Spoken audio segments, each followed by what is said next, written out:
This is what I was listening to earlier. Nice. Jason Derulo. Good girl. This is one of the songs. So my son has this thing that he does called Super Epic Wiggles.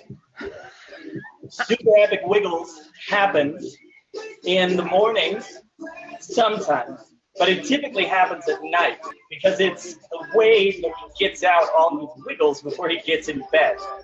And he has a series of songs that he likes to listen to, and he'll set up this obstacle course all over the living room where he'll be jumping from like pillow to the couch, and he has this song because he likes the diddly diddly diddly part, and he has another song called Mutant Brain, which we saw in like a really amazing YouTube like commercial. And he has a song called Run Boy Run, which I love.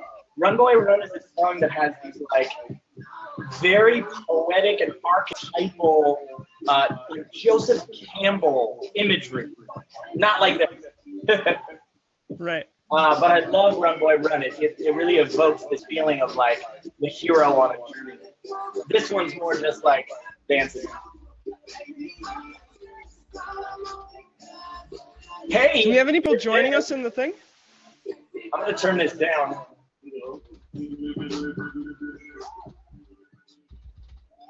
Hello on Zoom and Facebook.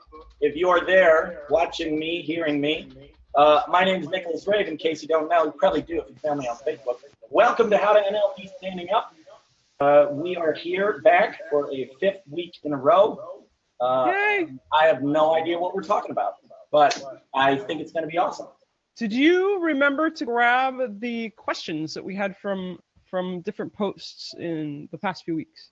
Just in case. There weren't any new questions that I knew of because I answered Leanne's question in text, so I wasn't going to necessarily address that again. I could. Why? I think it was something about metaphors. Was that during the show last week? No, I don't think so. How about you ask just the curious. question again as you remember it, and I'll answer it. Well, we might be able to talk about it. Sure. So, yeah, I guess we could do the thing where we start the show, right? We'll probably do that. We're only about 3 minutes late right now, but we got to get it like. The thing about this on Facebook Live is that once we share it, it takes like we have to go from one page to another to get it to share properly. So we've got this like weird intermission thing right at the beginning. I think we can start doing it at like 10:55. Perhaps. I still think it'd be fun to have like a pre-roll thing that's us. I think you can't do that on Facebook Live. I think that's actually against the rules. No, you would do it. Zoom would play our pre-roll, and then we would just be poking the buttons really quickly. Yeah. I seem to remember, and I'm probably wrong, but I seem to remember the terms of use for Facebook Live that it explicitly states that you're not allowed to use pre-roll or pre-can because they want it to be live, and if it has even a short clip, they're like absolutely not, and they'll pull your video. Yeah. I don't know. I saw Caleb Maddox do it, and if you want to model anyone, model a 14/15. I think he's 15 now, year old, like millionaire that's hanging out with Tony Robbins. A lot more about the internet than I do. I don't know. A lot of people right now. I'm in Portland. A lot of people right now are at Tony Robbins thingy. Oh, cool. Oh, that's right. You were thinking about not being here today, and you opted to come and hang out with me and all of us. I know. Hanging out with Tony Robbins and Gary Vee. Vee's pretty groovy. Wow. Although I think I'd like him better if he had different pants. That's just me. You got a problem with Gary's pants? I have a problem with men that have tiny, tiny bodies and put a bunch of crap in every one of their pockets. I have a problem with, and then maybe it's not that I have a problem with that. What is the problem with cargo pants? Cargo pants are like a G.I. Joe and a ninja because you've got like, you gotta wear them like really flexible, like real loose, and then all the pockets, and then you can carry everything. Like you don't even need a backpack, you can carry everything, and you can still do like parkour. Yeah, but I didn't say cargo pants. He doesn't wear cargo pants. Oh, okay. He's just wearing normal, he's just a tiny man. And he's like, it's the thing about, so I think I'm more bitter that women don't get pockets, that they don't trust us. Oh my God, pockets. they sew them fucking shut. What's up with that? It's horrifying. It's horrifying. I don't know. I don't get pockets in my jacket. I don't get pockets. Like if I can get like the tips, this part of my finger into like here down in a then I've won. I have pockets finally. And but so then there are these men who have like their wallet. For some reason, their wallets are thick as fuck and long, and then their phones and their keys and their mom's old dentures, and like every pocket is full. And I'm like, fuck you, stupid skinny motherfucker with like an entourage of bullshit in your pants. And yeah, I have a penis, so I get pockets. Oh, what I'm saying. Now you're hitting low. I'm gonna take your side here, okay? Because the feminist, the patriarchal bullshit about sewing women's pockets closed, from my perspective, is the equivalent of not putting seatbelts in a car because it messes the aesthetic up. It's like, fuck you, let me decide if I'm gonna wear this. You put it in, and I can, survival of the fittest, right? I'll decide not to wear it and then die when I get in a car accident. Give me the pocket, and if I'm gonna commit the fashion atrocity of putting something in my pocket, at least it's my choice. Yeah. If I want to go with the, like, if I'd rather my phone be there than my delectable ass, that's my responsibility for how delectable my midsection looks. Right. But men get to just be frumpy and gross in that area with all of the lumps, and we can't assume that they have deformities. We just assume that they're carrying all of their business. Yeah. It's not fair. Evidently, we're just in the show. I don't know. We're on. We're in. This is it. What else are you expecting? Okay. Hey, I bumped into a couple circumstances that drove the topic for today. And what's interesting is I don't know if we should start in the middle or if there are things that need to be explained. Because the theory is that we're talking about how to disagree with anyone and still maintain rapport or get along. That's a big deal. And it's a full strategy. And since this is NLP, which is a study of effective communication, this is one of the huge things that we're great at. And it's multifaceted. Yes? Yeah. Okay. You want me to go? Yeah. Wind it up. No, there's a thing that happens when you drop a question like that. My brain loves the puzzle. She loves the question. She loves the creativity of going, okay, here's 4 points that you need to make. Here's one story for each one. Here's the first one. And then I'm like, okay, I don't know how the other ones are going to weave in, but just start. That's kind of what happens when you drop a question like that in my brain. So, okay. Stacked foundations. A lot of people think this shit is pre-canned, although I don't know how people ever get that impression, because how could I possibly act this crazy if I was like, if this was pre-canned? So, disagreeing with people. First thing I want to say is model the best. Model people who can do this effectively. And there's 2 people that I think of in my mind that I love and I model on this topic. There are 2 people who I see as being extremely opinionated. They're willing to talk about controversial topics, and they don't shy away from having opinions. And they are exceedingly good at having those conversations in civil ways, even when other people don't want to. Right. Okay. So, the 2 people that come to mind for me are Penn Jillette, half of the magician duo Penn and Teller. The talking half, right? The big one, yes. Yeah, the one that So not surprising that he'd be good at communication. Whereas the other one, yeah, the other one can speak, he just doesn't a lot of the time as like a thing. But he's also extremely eloquent and thoughtful. Penn has a video on the internet somewhere, YouTube, go find it, where he has a discussion with a priest. He's a sort of devout atheist, and he has a discussion with a priest about religion, and it sort of, I want to say, to the dismay of the moderator, goes incredibly well. Like the conversation between the two of them, and it's. Are you hearing a hiss? yeah, we're hearing hiss and then weird digital stuff. And for a hot minute, your voice came in and it was clear and natural and awesome, and then it foofed out again. How about we're now? getting a, huh? How about now? Not sure. Let's check in with Eric. Eric was saying there's something echoing in the audio. That's weird.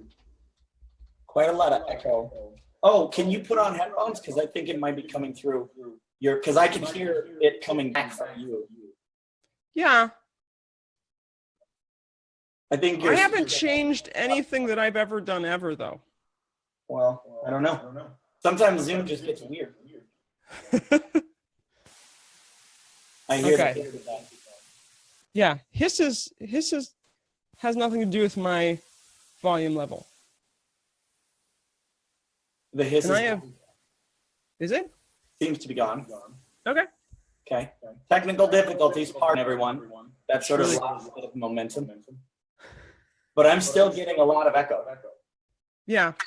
Your volume, I've been in situations where you've been supremely loud in my speakers, which you're not today, and we haven't had an issue. Well, I'm more thinking like, what can we do to make the echo go away as quickly as possible? I don't really care why it's happening. So should I put headphones on? Do you want me to do that? I don't know. As I figure one of us, we should try it and see if it fixes it. Okay. I only have amazing like mixing headphones. Well, let me plug in. And I look like, I don't know, is that Ewok? I'll look like a.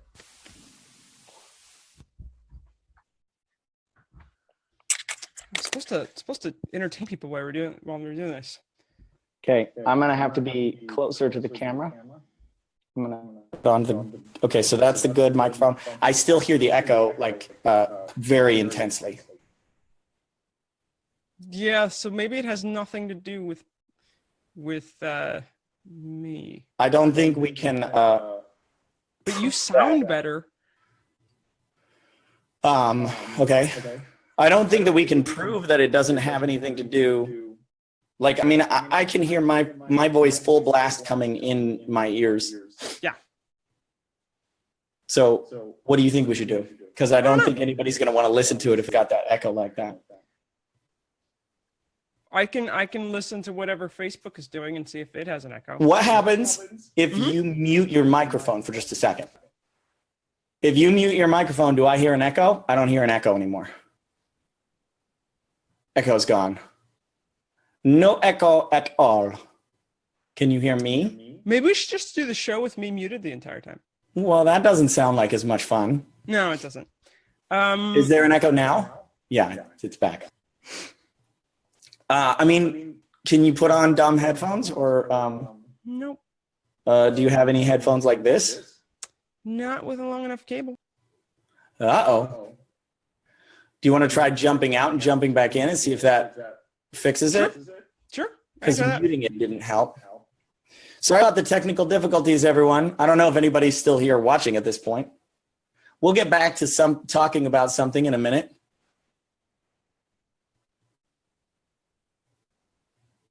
I suppose this is supposed to be just like the opportunity to hang out with us for an hour or so. So, I mean, I guess I can continue that conversation. Sort of wanted to be having that conversation with Adrianne. Wonder if I could find a different topic. Well, I could talk about the other person on my list. So there's two people that I think of when I think of people who I've seen handle disagreements in really impressive ways. The other person is a guy named Henry Rollins. Henry Rollins is a musician, punk rocker from back in the day, who's sort of become a writer and actor, and spoken word artist in particular is the one that I often run into and find him very impressive. I figured I'd just keep talking. Fair? Oh yeah, no echo. Seems to be gone now. I wonder if I need the headphones. I'm gonna try unplugging them and see. How about now? Sounds familiar. I hear a hiss. Sounds familiar. I'm just gonna put this back on and just keep talking. How's that sound? Groovy. Okay. I like what I hear, at least. Okay, well, let's go back to answering your question about how to have disagreements with people and do it effectively. So I was commenting that the second person on my list is a guy named Henry Rollins.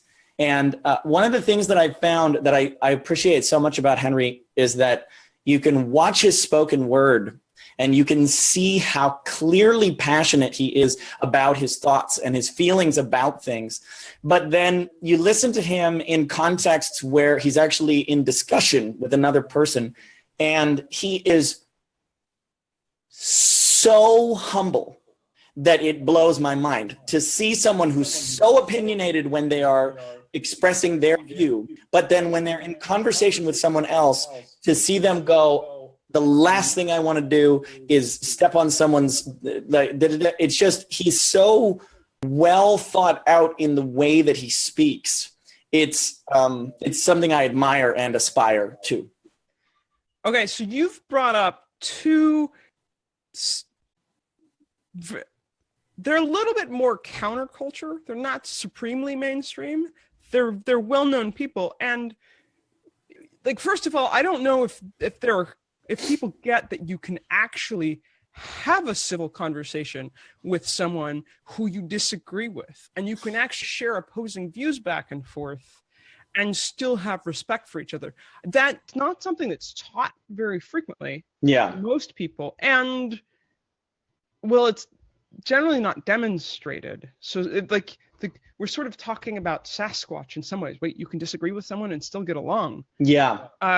So let's talk about what these people are doing specifically, because if you haven't ever seen, I've never seen Henry Rollins have a conversation. I've heard his spoken word back when MTV used to play cool things and I would watch it. So late 90s.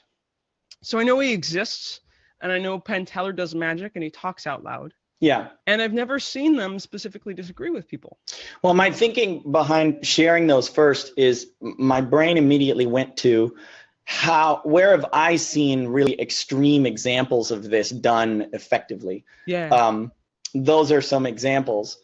And there's a bunch more that I could give, but I learned a lot about it by watching those experiences, watching Joe Rogan, for example, do podcasts as well, especially with people he disagrees with, and to watch how he's able to maintain a certain level of rapport. And when it comes down to fundamentally, how do you do this? Yeah. I think that the most important component that I can think of is realizing that you are not your beliefs. And nobody else is either. Right. And so you can, that beliefs are like possessions, if you will. They're things that people have, but they are not who they are. And everyone has the beliefs they have because they make sense to them at some level. It doesn't have to be on a rational level. As a matter of fact, most beliefs are not rational. Right. But it made sense at one point for them to have that belief. And most of the time what we do, and we talked about this, I think, last week, is that we put ourselves in their shoes. Like, that's a piece of advice that people say is put yourself in their shoes. That's stupid advice. You should not put yourself in their shoes. You should imagine what it's like to be them in their shoes. That's different. If you imagine plucking yourself out of your life and being in their shoes, you would be different than them. And you would go, well, if I was in their shoes and I believed I was saying what they're saying, it would mean that I was a hate-filled bigot and racist. That's the only possible explanation for why they're talking and thinking that way. Right. But that's not true. Nobody walks around thinking that they are a bad guy. Everybody thinks that they are the hero of their story. There are no Machiavellian, mustache twirling evil people out there. They don't exist. The world is not black and white like that. And the only way to get to that point is recognizing that your beliefs are not equivalent to you either. Mm-hmm. It has to start with you. So why do I think that Henry Rollins and Penn Jillette, why do I think they're so good at this? Because I think they've spent an inordinate amount of time questioning and examining their own beliefs, especially their most sacred ones. When you really go in and you really challenge with a full openness that you could be wrong about everything, about anything, it takes an enormous amount of courage, and most people won't do it. Most people will do it in certain contexts, but they won't do it in other ones. Right. There are certain sacred cows that people will not examine. Religion is a big one. Almost no one is genuinely willing to really examine those beliefs. And that is a problem. It's a genuine problem, I believe. Yeah. And I think that the examining of your beliefs is how you start to really understand that people are not their behaviors. People are not their behaviors, and they are not their beliefs. Their beliefs are a product of their experience in life, and so are yours. Right. I was joking with you the other day, or telling you a story the other day. I have a friend who's a yoga instructor, and 2 times a week she teaches a yoga class. I go to this, and then we sit in the sauna afterwards, and she's really passionate right now about the political state of things going on, and she's getting involved in local politics and that kind of thing. And we go into the sauna after yoga, and we end up in these viscerally, well, I mean, it's a hot topic, and it's a hot room. So the ability to sit in this, like, I don't know, how hot are saunas? Are you naked? We're not naked. No one's naked. I was just going to say, like, that's an extra layer. I mean, even if you're just in the sauna in like a bathing suit and whatever, that's still an extra layer of vulnerability. Yeah. Everyone's in gym fitness clothes. It's a 24-hour fitness sauna. Okay. And twice a week, we end up in these giant philosophical conversations. Heated conversations. Heated debate.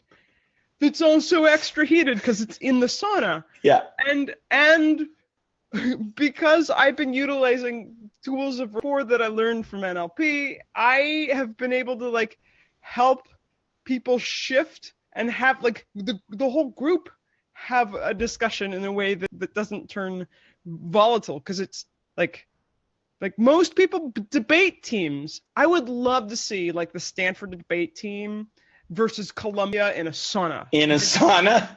Amazing. Can we drop that? This sounds like an Olympic event. But yeah, recently there was a gentleman who was listening. So we were already having one of these heated conversations about politics and about other things, and this gentleman who wasn't in the conversation suddenly, like, his shoulders are super tense, and her eyebrows like and he's like starts like yell talking some particular not quite related thing. And you could see his brow was furrowed, and he's just like, and his eyes are darting, and he's not making eye contact with anyone. And he's loud. I'm like, that gentleman is having an emotional experience, and words are coming out of his face. And are they loud words? They are loud words. In the sauna. They're sharp, and they seem volatile. It seems as though he may be angry at a person who is not in the sauna with us. And it took about,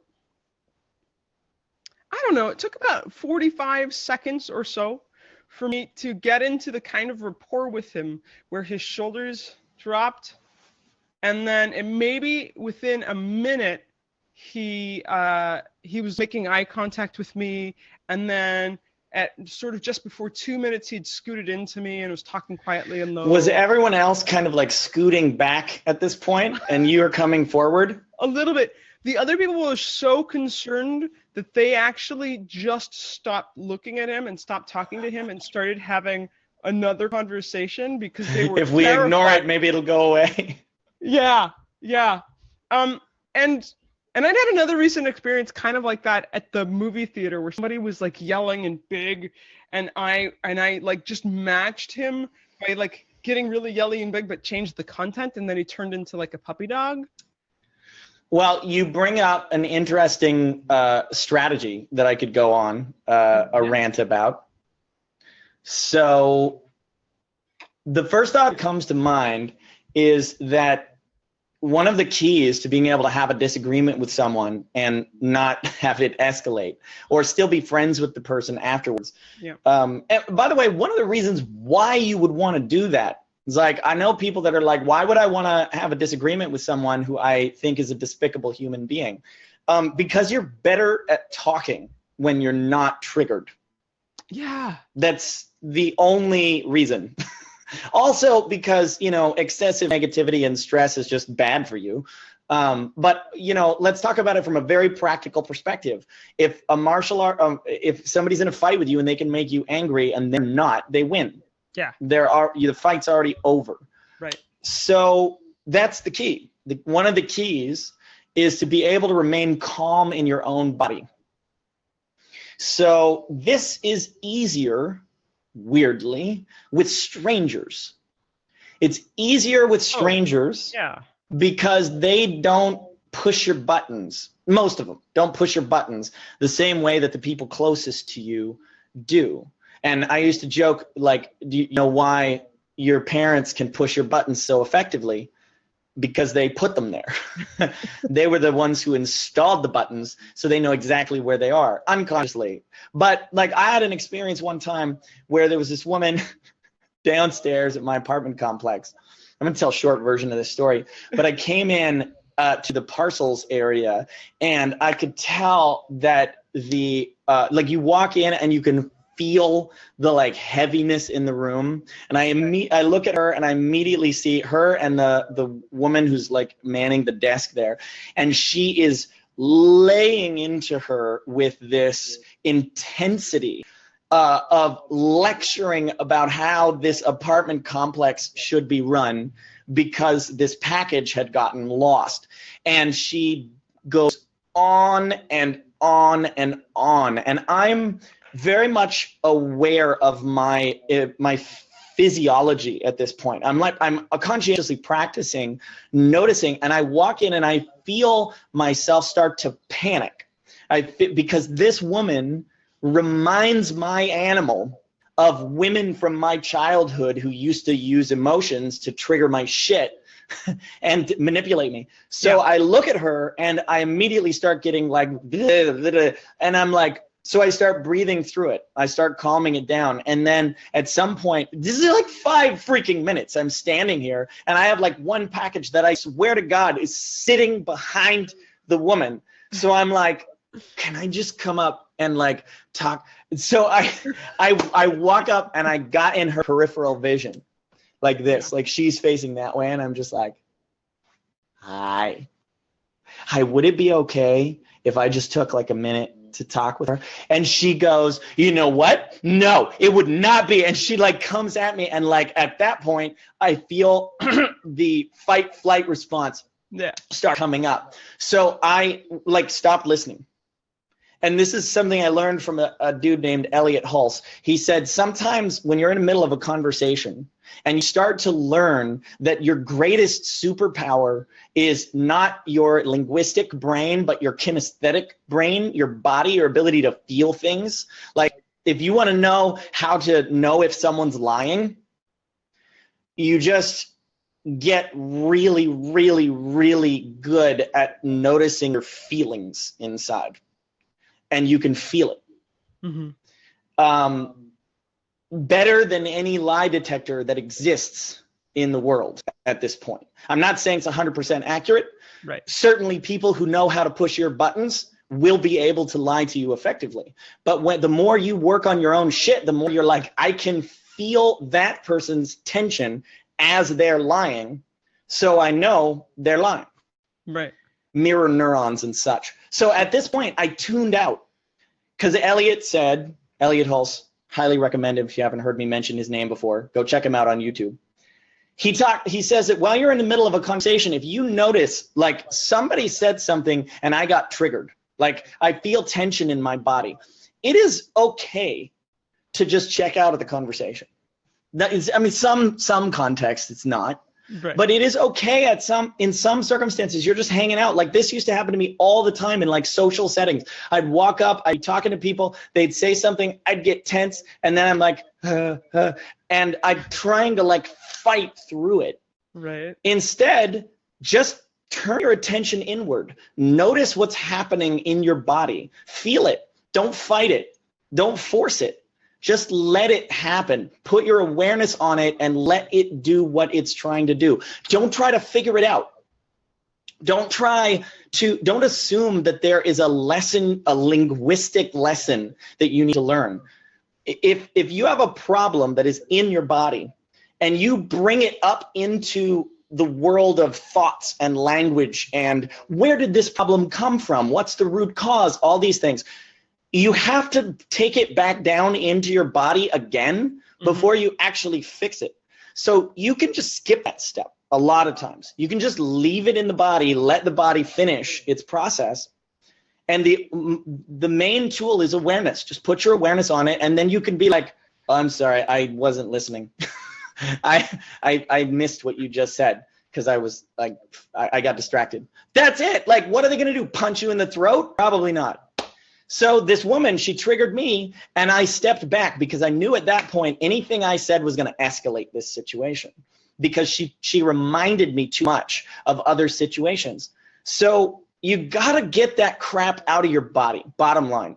Mm-hmm. If you want to know how to have conversations with people you disagree with and not get triggered by it, we talked about this just recently. If you don't want people to be able to push your buttons, get rid of the buttons.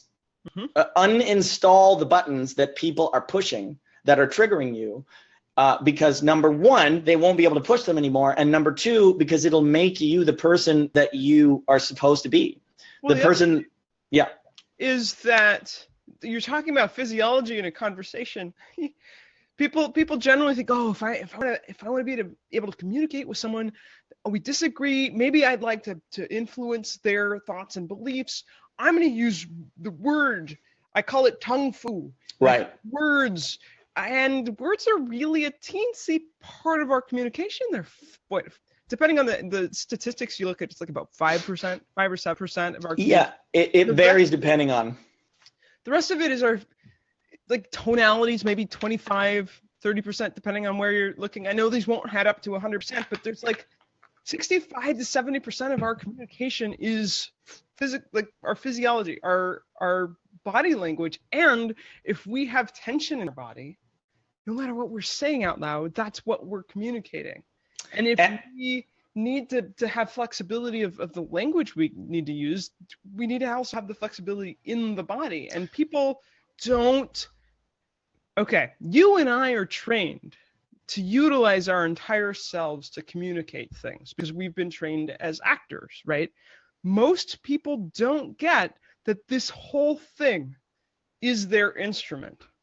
And most people don't have practices for fine-tuning their entire instrument of communication. Yep.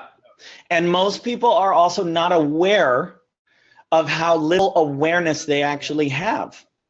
Most people don't know that they are tense. Yes. Literally, has anyone, listen to this, if you're watching this, if you're listening to me right now, has anyone ever said to you, you're really intense? You're too intense in this moment, like you're getting really intense. Think about that word, intense. Now, a lot of people will say loud, you're too loud, you're too loud, you're pushy. You're like, all those are different words for intense, which is literally tension. But have you ever heard somebody say like, hey, you don't need to get angry, and they say, I'm not angry, and they're clearly in that emotion, but it is literally being deleted from their mind. You can have tension. Like imagine that you, for some reason, clenched your fist and you didn't let go. At first, it would be fine. Then you would get tired. Then it would hurt. And then it would hurt a lot. And then if you kept holding it, at some point, I mean, I don't know why you would do this, but if you kept holding it, at some point, your brain would say, like, we can't keep processing that pain signal. It's not doing anything. And we sent it so many times. Eventually, it just stops sending the signal. But that doesn't mean that the pain isn't still there. It just literally means you're not aware of it. Right. And by the way, if you hold that fist after that, continue to hold it, eventually you literally won't be able to move the fist. It gets stuck there. The muscles that move it in the opposite direction that it's stuck in turn off. They fall asleep. And waking them back up again is a challenge. It takes concerted effort. Why am I talking about this? Because most of the tension that people have in their body, when the buttons that get pushed, the landmines that go off when you're in a disagreement and you get heated and now you lost. Mm-hmm. Most people don't know that the tension is there. That's why awareness is such an important step in the process of letting go of the shit in your body so that you can become bulletproof, or more like Neo in the Matrix, where you're not bulletproof, but you can dodge every bullet effortlessly. Right. Yeah. Well, and the other thing is if somebody's triggered you and you're doing the animal thing of like tensing your jaw and showing your teeth, it's going to pull that same response out of the other animal person you're talking to. Yeah. Mirror neurons are a powerful thing. Mirror neurons, if you don't know what that is, mirror neurons are the neurological basis behind why America's Funniest Home Videos makes you go, ooh. Because your brain your brain automatically imagines what it would be like to be the other person. Now, I have a lot of crazy theories about this. I believe this is why people love certain artists. Many artists, musicians, dancers, athletes, actors. The main reason that people find them compelling and charismatic is because we look at them and some part of our body wants to be them. It wants to be able to move the way they are moving. And like Jim Carrey's my favorite example of this, because you see the way he can move his body, the way he expresses himself, and all of us uptight, repressed, like butthole clenching, stick up your ass anal people that have been told, don't move, sit still, be quiet, don't express yourself, hide those feelings. When we see somebody who can express that wildly, that freely, we look at it and some deep part of us goes, oh, I want that. I want that. And it's even as simple as someone who has a voice that presupposes a certain physiology. Like if in order to resonate a certain vocal tone, you have to have certain muscles in your body that are relaxed. And if you hear someone singing where their sound, the sound that they're making presupposes that they are relaxed in a place where you are tense, you're going to like the way they sound, because your brain is going to go, oh, I wish I could sound like that. And it's not even that I want to be a singer. It's that I wish my body felt the way their body does, as indicated by the way they sound. It's a weird thing, but mirror neurons are a huge concept. Well, yeah, and there's another there's another, I'm going to call it modality. It sounds weird to call theater, acting, and music modalities the same way that you're like acupuncture and massage. Discipline, perhaps? Yeah. Here's another discipline that has music and singing, has access to a practice that's quite useful for relaxing parts of the body that most people don't do. Like I think the last time I was studying theater, I was doing music, I was playing music out in public professionally, and then studying theater at the same time. And I was literally taking my entire self through processes. So with singing, doing vocal warm-ups, with acting, doing it full body, eye awareness, body awareness, flexibility, movement, all of these things together. And I felt amazing because, okay, here's what I noticed was the difference. Like when it had been about 3 months since I'd been highly practicing these techniques, I found myself in sort of an emotional atrophy. Like I felt thick, like emotions would come, things would happen in my life, and they would sort of stick or get stuck. And instead of just sort of flowing through, or like feeling an emotion, like, oh, I'm sad, a thing happened, and then it would like pass through, I would feel like I hadn't gone running in a while, and I'm just getting winded climbing the stairs. I'm like, oh, somebody was condescending at the grocery store and it's still with me. What? But in the process of utilizing theater techniques, I felt more fluid as a human. It seems like it brought all the stuff to the surface. Right. Well, what I was thinking was like, how could I take these tools specifically? Is there some way to package theater tools and tools of vocalizing tools in some kind of daily practice for people so that they wouldn't have to feel emotionally atrophied? And are people even aware that that's a thing? Well, that feels like a topic worth delving into, is this idea that your body is a reflection of your life, and that, to put it very simply, if you cannot physically stand like a confident person, you are not capable of feeling the kinesthetic sensation of confidence. And that is one of an infinite number of feelings that you can embody and express. And if you've been wounded, they get stuck. And this goes beyond just emotional expression too. This morning, I think, I was watching a podcast with Joe Rogan, and he had like 3 friends on there. And this one dude who I can't remember, I should know his name, I've seen him on there before. This one dude was saying, they were talking about stretching and yoga. They were in the middle of a conversation about yoga and talking about how powerful it is, and like how these like massive bodybuilders and shit have been like learning how yoga is so much harder than they thought it was. And in the middle of this one dude goes, one time I was really in the middle of Taekwondo. I was really deep in my practice of Taekwondo, and I was practicing these kicks. And then something happened that like changed my life. And this is what was interesting. So I'll tell you what he said. Okay. He said, I was practicing this kick, and he's like, I swear to God, I'd been doing this kick so many times for so many weeks. And he said, I did one kick, something snapped into place.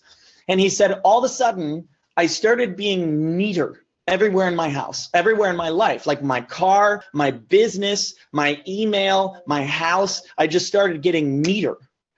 And first of all, that's the kind of thing I'm talking about. It's not just confidence. Like what is that?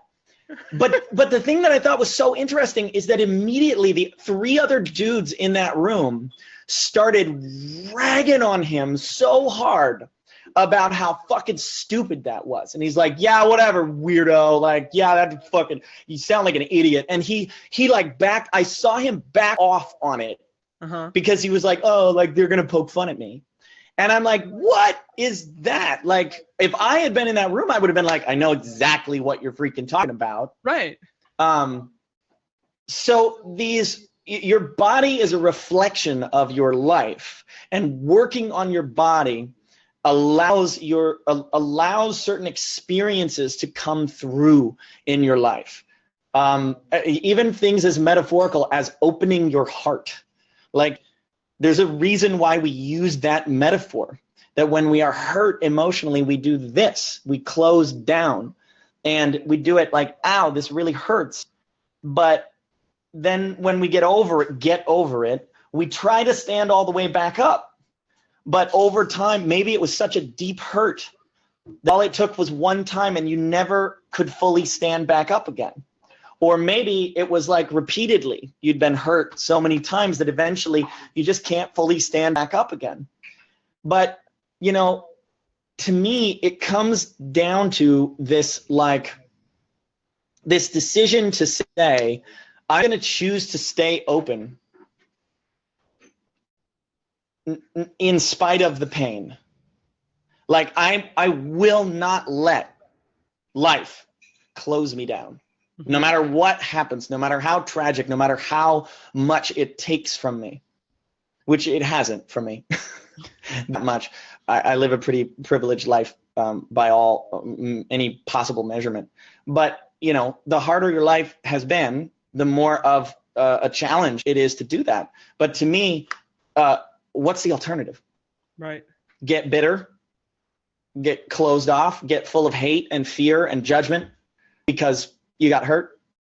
Yeah. Well, what's funny is the first thing I noticed about this gentleman, I specifically remember what he was talking about in the sauna, and I'm not going to talk about what he was talking about in the sauna. I will talk about his physiology is what I noticed first. And he did have, there was a way in which his shoulders were in, and he was, I noticed his physiology, and I noticed the tension in his vocalization, you know, and like it all registered, like he is having an experience. One of the things I did, I just dropped into just noticing. And when we talk about, okay, so what kind of tools do you have? Paying attention to your body, paying attention to other people's bodies. You have an awareness. You're already, part of you is already paying attention to someone's body. And oh God, that is such a profound thing you just said. Just stop with that for a second. Anybody who just heard that, I'm not even going to expand on it very much. All I'm going to say is she just said there's already a part of you that's paying attention to it. You're not paying attention to that part of you, but it's already there. Otherwise, you wouldn't have the intuitions that you have about people. You wouldn't get weird vibes.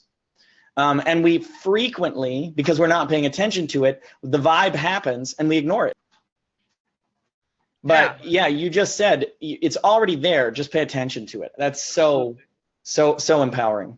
One of the things that you said super brief earlier, if we go back to the topic of how do you have a conversation with someone wherein you disagree and still maintain rapport or get along, one of the really biggest ninja kung fu strategies that you can have in any conversation that is supremely overlooked is listening.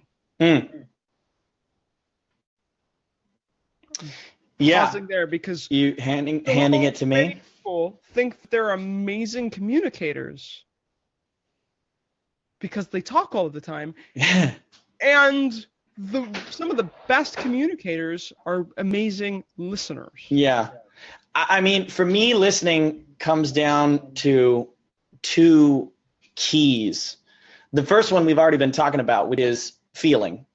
So like noticing the feeling, being aware of the feeling in your body. And the more awareness you have of yourself and the more free the feeling can move in your body, the more tension you've resolved, the better you're going to be at it. And the other half is about the practice of not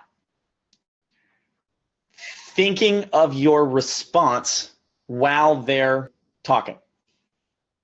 that is it. There is a magic key for listening, and it's called trusting your unconscious mind to know what to say at the end of them talking.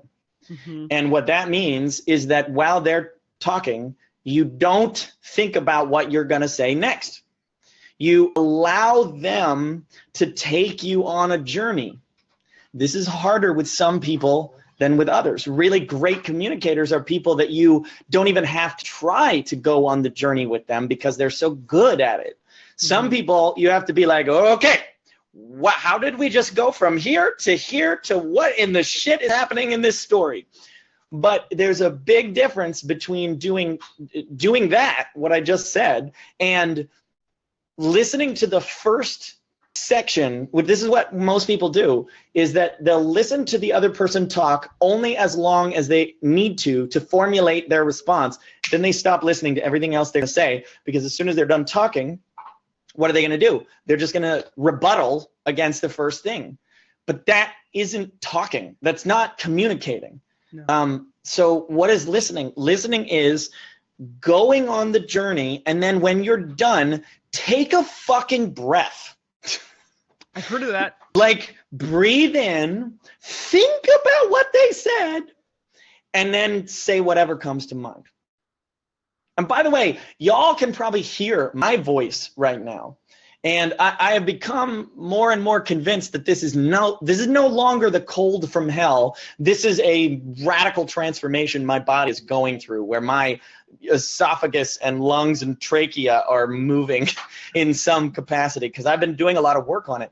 But right before we started, before you jumped on, I had the camera on, but it wasn't like recording or anything. And I was just screaming, just like making sounds and just going, and like getting all these things out and being like, I wasn't even like warming up. I was just doing what my body and what my voice wanted to do. And now my voice is all raspy because I did that. Right. But yeah, there's a process for uninstalling the buttons. Yeah. And if you have trouble listening and not formulating your response, it's almost always because you're out of tune with your body, and your mind is just grabbed you. Your mind has got you.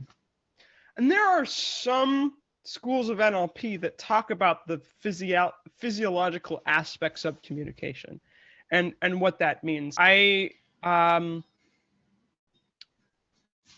think must have filled in the blanks from my past theater training for some of these, and I think you're talking about a different, like, integrating NLP with some other of the things that you've learned as well. Yeah, I mean, I think all this covered in NLP, frankly. Mm-hmm. I think it's covered, but I think that it is covered better in some schools than others, and that's it. It's like it's a part of the body of knowledge. It's a part of the theory, and it's emphasized to the extent that the person talking about it understands it. So I just went out there and like, this was the missing component for me. I was disconnected from my body, and that was creating all my patterns. So I had to go out there and fill in those blanks.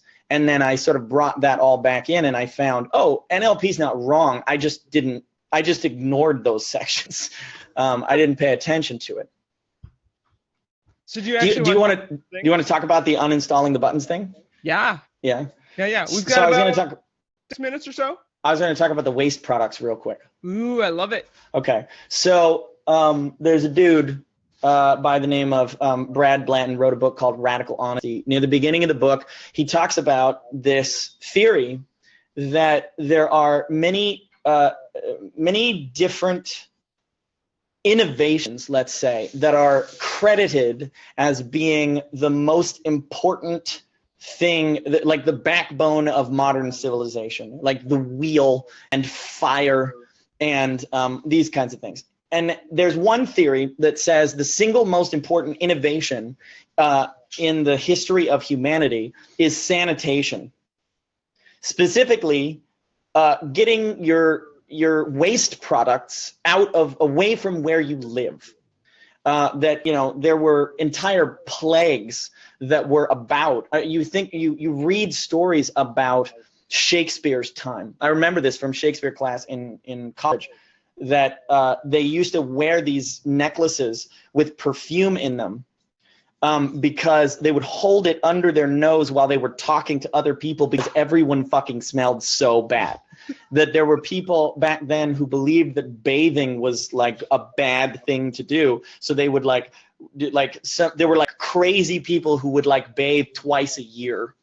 And like your teeth were rotting out of your head and it would literally smell. And then people would they would have like a bedpan, like a bucket, and they would throw, where the tradition of guys walking on the outside of a curb came from? That was because people would throw buckets of shit out of the upper windows, and you would let the lady be on the inside so that if it did land on somebody or splash on you, it wasn't going to land on her. Like, think about where we came from. And now you think about, like, you get to poop in a nice little porcelain bucket and it just goes away. Right. So, this is considered by many to be the most important infrastructure humans have ever come up with, and it created what we have, modern civilization. So in this book, Brad postulates that the foundation of the next evolution of humanity, if we survive, is going to be built on an infrastructure of emotional sanitation. Being able to deal with our emotional waste products. First of all, there's no such thing as a negative emotion. Negative emotion is, calling negative emotions is one of the main reasons that you can't heal from those emotions, because presupposed in calling it a negative emotion is that you're judging it as bad or wrong, and they don't go away.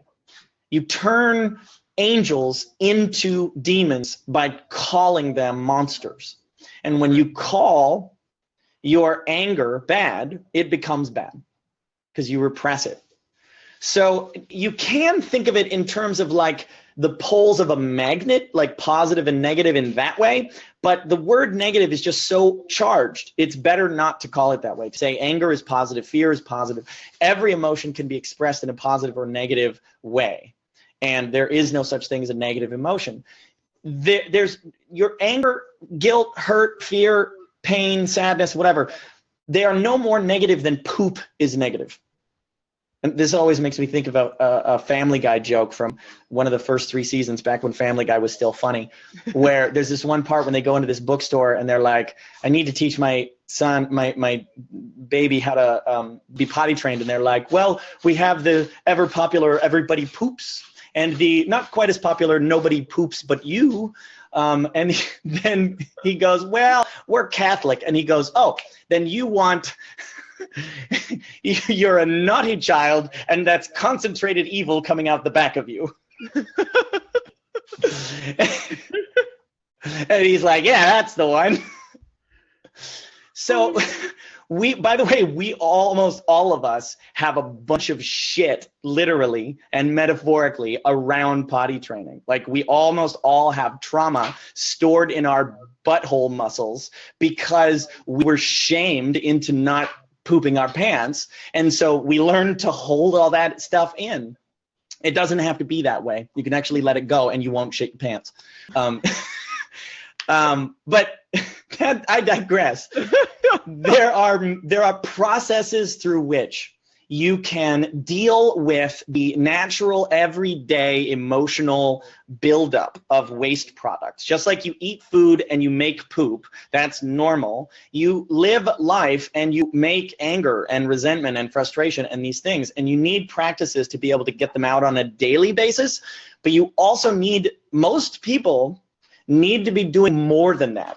Mm-hmm. Because it's like you have decades of impacted shit in your body, emotional shit. That is the tension we've been talking about. And there are ways to chip away at that shit and then shit it out and get it to come out of your body so that you can, not, so that you can get to the point where every day the only thing you got to do is let go of that day. Yeah. Instead of needing to let go of you're something that happened when you were fucking 4 years old, which is where most people are at.